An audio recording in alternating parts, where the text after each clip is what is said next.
Hello সবাইকে, তোমরা সবাই কেমন আছো? আমি professional makeup artist and hair stylist Indrani আবারও চলে এসেছি ছোট্ট একটা মিনি ব্লগ নিয়ে।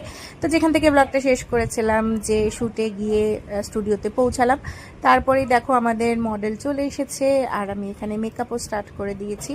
আর আমার শ্যুট হবে, সেখানে কোনো গন্ডগোল হবে না, সেটা তো হতেই পারে না। হঠাৎ করে ওখানে গিয়ে জানতে পারলাম আমি হেয়ারের কোনো মেশিন আনিনি এবং যেই জুয়েলারিগুলো আমি মডেলকে পরাবো সেই জুয়েলারিগুলোও আনিনি।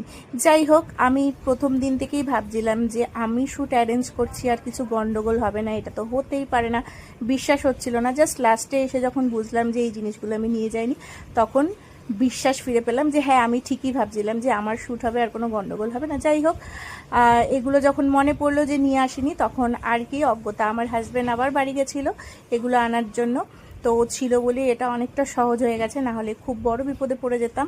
যাই হোক, এরপর দেখো মেকআপ কিছুটা ডান করে তারপর নিজে একটু স্টুডিওটা ঘুরে নিচ্ছিলাম আর নিজের একটু ফটো ভিডিওস দিচ্ছিলাম। আর এদিকে আমাদের মডেল কিন্তু একদম রেডি, মানে মেকআপ একদম রেডি, বাকি এখনও হেয়ার স্টাইল, শাড়ি ড্রেপিং সমস্ত কিছু বাকি রয়েছে। আর তারই ফাঁকে সেরে নিলাম লাঞ্চ। তো এখানে ছিল বিরিয়ানি। এরপর দেখো এখানে একটা খুব সুন্দর দোলনা ছিল, তো সেটার মধ্যে আমি বেশ কিছুক্ষণ দোল খেয়ে নিলাম।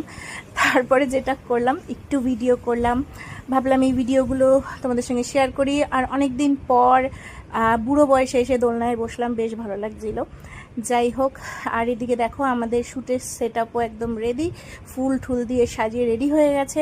আর এদিকে আমার মডেলও রেডি। তো ওর নাম প্রিয়াঙ্কা, খুব মিষ্টি একটা মেয়ে। আর ব্যাকগ্রাউন্ডে চলছিল গান, সেই অনুযায়ী আমাদের মডেল কিন্তু খুব সুন্দরভাবে পোজ দিচ্ছিল। যাই হোক, গানটা তোমাদের সঙ্গে শেয়ার করতে পারবো না, নাহলে তো কপিরাইট দিয়ে দেবে। যাই হোক, তো এরপর চলে আসবে আমাদের ফটোগ্রাফার। তো চলো তাহলে এবার ফ্লোরে যাওয়া যাক, গিয়ে দেখি সেখানে সেট আপটা কীরকম তৈরি করা হয়েছে। তো ওই যে একটু আগে যে দোলনাটায় আমি বসেছিলাম, দেখো সেই দোলনাটাকেও খুব সুন্দরভাবে কিন্তু সাজানো হয়েছিল। আর এরপর ফটোগ্রাফার আসার আগে মডেলের সঙ্গে কয়েকটা শ্যুট আমি এখানে করে নিলাম, আমার ফোন দিয়ে কয়েকটা ভিডিও তুলে নিলাম।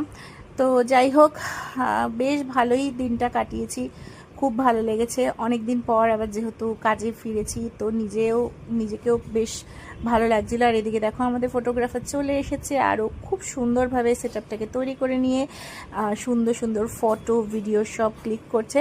তো এগুলোর ভিডিও ফটো তোমরা পাবে, ফটো অলরেডি তোমরা দেখে নিয়েছো, ভিডিও আসবে খুব শিগগিরই।